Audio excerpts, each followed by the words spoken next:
মাটির দেহ মাটি খাবে, মাটির মানুষ মাটি খাবে, সেই মাটিতে ফিরতে হলে শিখর হলে শেকড় ভোজো। আসলে এই যে শেকড়ের টানে এখানে আসা, এটা হলো আমাদের যে ফসলি জমি। এখানে মানুষ কাজ করতেছে, এই যে সরিষা, এইটা একটু ছুঁয়ে দেখার জন্যই আর কি আসা। সেক্ষেত্রে এসে পড়ছি এখন।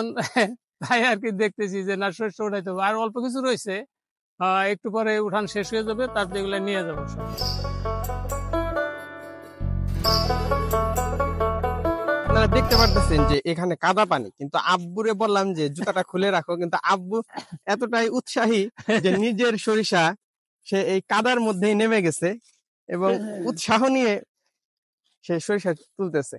মানে কাদায় করবো কি, সরিষা তো তুলতে হবে, এটি না তুললে আজকে শেষ করে আবার এই বিকালে এটাই জাবর দিতে হবে, জাবর দিলে পরে সে না কালকে আবার বোনা যাবে। চল তো তুম পাহাড় জুম ঘরে পূর্ণিমা রাত বর্ষে।